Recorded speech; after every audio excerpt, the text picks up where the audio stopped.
नमस्कार दोस्तों, भारत एक सोच देख रहे हैं आप। दोस्तों, उत्तर प्रदेश की राजनीति में एक चर्चाएं बहुत हो रही हैं। एक नाम जो है वो बहुत चर्चाओं में है और वो नाम है बृजभूषण शरण सिंह का। और ये चर्चाओं में क्यों है दोस्तों, इस बात को हम आपको बताने जा रहे हैं। दोस्तों, चर्चाओं का बाजार इस बात को लेकर गर्म है कि क्या अखिलेश यादव और बृजभूषण शरण सिंह के बीच में कोई संपर्क हुआ है, किसी तरह की कोई बात हुई है। क्या अखिलेश यादव यहां पर बृजभूषण शरण सिंह को कोई टिकट देने जा रहे हैं चुनाव लड़ने के लिए, इस बात की चर्चाएं हो रही हैं और उसी की आज हम पड़ताल करने जा रहे हैं। दोस्तों, अखिलेश यादव ने ऐसा क्या कहा जिसको लेकर एक नई बहस छिड़ गई है उत्तर प्रदेश की राजनीति में, और इसी को देखते हुए लोग कुछ कह रहे हैं। अखिलेश यादव का जो बयान आया उसी को देखते हुए लोग कह रहे हैं कि कुछ तो खिचड़ी पक रही है। जी हाँ, सबसे पहले न्यूज़पेपर की ये कटिंग्स देखिए जिसको हम आपको दिखा रहे हैं। ये हेडलाइंस देखिए, ये आप देखिए, और इसके बाद तमाम बातों को लेकर खबरों का बाजार जो है वो गर्म है और इसमें संकेत दिए जा रहे हैं कि अखिलेश यादव ने संकेत दे दिए हैं, अखिलेश यादव ने बयान दे दिया है। क्या है वो बयान, वो भी हम आपको बताएंगे। लेकिन भारतीय जनता पार्टी ने उत्तर प्रदेश के लिए जो 51 प्रत्याशियों की लिस्ट का ऐलान किया है, उसमें 47 सीटों पर वही प्रत्याशी उतारे गए हैं जो पहले थे। पुराने चेहरों पर दांव लगाया है भारतीय जनता पार्टी ने। इसके अलावा दोस्तों, बाकी की जो बची 23 सीटें हैं, 23 से 24 सीटें, उस पर मंथन चल रहा है। बाकी सीटें जो है बीजेपी अपने जो सहयोगी दल है उनको देने की बात कर रही है। और इनमें कैसरगंज सीट की भी बहुत चर्चा हो रही है क्योंकि कैसरगंज सीट से ही बृजभूषण शरण सिंह चुनाव लड़ते आ रहे हैं और ये कहा जा रहा है कि इस बार उनका टिकट कट सकता है। और पिछले एक साल से महिला पहलवानों के आरोपों को लेकर वो सुर्खियों में बने हुए हैं और इसी को लेकर कहा जा रहा है कि बीजेपी जो है किरकिरी नहीं कराना चाहती, कोई सवाल ना उठाए, बृजभूषण शरण सिंह को लेकर कोई सवाल ना उठाए। इसको लेकर कहा जा रहा है कि बीजेपी जो है बृजभूषण सिंह का टिकट काट सकती है। अंदर की खबर यह है दोस्तों कि भारतीय जनता पार्टी इस बार उनका टिकट काट सकती है और सपा के संपर्क में होने की चर्चा कही जा रही है। बृजभूषण शरण सिंह पर क्या बोले हैं अखिलेश यादव, दोस्तों एक एक करके वो मैं आपको बताने जा रहा हूं।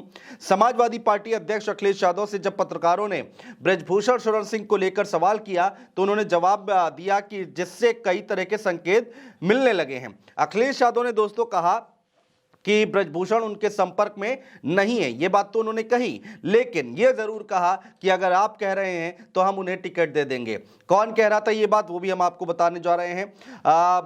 आप लोग कह रहे हैं तो टिकट दे देंगे, यानी कि जो पत्रकार वहां पर मौजूद थे, मीडिया कर्मी अखिलेश यादव से सवाल जवाब कर रहे थे, उन्होंने बृजभूषण शरण सिंह को लेकर सवाल किया तो उन्होंने कहा कि अगर आप कह रहे हैं तो हम टिकट दे देंगे। फिर वो रुकते हैं और कहते हैं कि मैं सच कह रहा हूं। अखिलेश यादव कहते हैं मैं सच कह रहा हूं, अगर ऐसी स्थिति बनती है तो हम पत्रकार महोदय की बात मान लेंगे। ये बात अखिलेश यादव की तरफ से कही गई। अखिलेश यादव से जब ये पूछा गया कि बृजभूषण शरण सिंह आपके संपर्क में हैं तो अखिलेश यादव ने नहीं में जवाब दिया। एक तरफ तो वो कह रहे हैं कि संपर्क में नहीं है, दूसरी तरफ कह रहे हैं कि अगर आप कहेंगे ऐसी स्थिति बनती है, और वो सच कह रहे हैं ऐसा उन्होंने कहा, तो वो टिकट दे देंगे बृजभूषण शरण सिंह को। एक बार बयान सुनिए अखिलेश यादव का, क्या कुछ बातचीत हुई है। किसका? नहीं, अगर आप कह दोगे तो मैं दे दूंगा। नहीं, सच में कोई झूठ नहीं। देखिए, अगर कभी कोई ऐसी परिस्थिति बनी तो पत्रकार साथी, आपका नाम क्या है? अखिल सिद्दीकी कह रहे हैं कि उन्हें टिकट दे देना चाहिए, हम आपकी बात मानेंगे। नहीं, मेरे संपर्क में कोई नहीं है। नहीं, हमारे संपर्क में नहीं है। तो सुना दोस्तों आपने अखिलेश यादव की तरफ से क्या कुछ कहा गया बृजभूषण शरण सिंह को लेकर। उन्होंने कहा कि अगर आप लोग कह रहे हैं तो हम टिकट दे देंगे, हमें कोई दिक्कत नहीं है।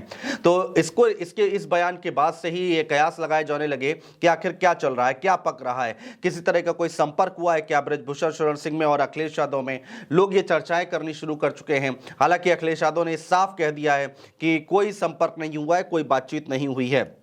दोस्तों, पहलवानों के आरोप के बाद बृजभूषण शरण सिंह का अगर टिकट कटता है तो ये भी चर्चाएं हो रही हैं कि उनकी पत्नी केतकी देवी और या बेटे प्रतीक भूषण सिंह को भी टिकट दे सकती है पार्टी। तो पत्नी और बेटे के टिकट देने की बात कही जा रही है, लेकिन अगर यहां पर उनका टिकट कटता है, यानी कि बृजभूषण शरण सिंह का टिकट कटता है, उस स्थिति में बृजभूषण शरण सिंह का गोंडा से लेकर अयोध्या कैसरगंज, श्रावस्ती, फैजाबाद, इन तमाम जो आसपास के इलाके हैं, इन तमाम जगहों पर अच्छा खासा प्रभाव देखा जाता है दोस्तों, और पूर्वांचल की राजनीति में अच्छा प्रभाव रखते भी हैं, अच्छा दम रखते भी हैं। कैसरगंज से बीजेपी के सांसद रहे ब्रजभूषण पर गंभीर यौन उत्पीड़न के आरोप लगे थे दोस्तों। आप लोगों को याद होगा पहलवान जो थे, महिला पहलवान थी, उन्होंने किस तरह से आरोप लगाए थे, यौन शोषण के आरोप लगाए थे। और पूरा जो पहलवान जो थे, खिलाड़ी जो थे, वो जंतर मंतर पर दिल्ली में धरने पर भी बैठ गए थे। काफ़ी लंबे समय तक पहलवानों ने आंदोलन भी किया था। इसके बाद बीजेपी सांसद पर मुकदमा भी दर्ज हुआ था, और इसी की वजह से ब्रजभूषण शरण सिंह को कुश्ती महासंघ के अध्यक्ष पद से इस्तीफा देना पड़ा था। और इसी किरकिरी की वजह से, इसी इमेज की वजह से उनका टिकट कट सकता है, पार्टी आला कमान ये तय कर रही है। लेकिन इन सब के बीच में अखिलेश यादव ने ये बयान देकर एक नई बहस जरूर छेड़ दी है उत्तर प्रदेश की राजनीति में। बहुत शुक्रिया दोस्तों।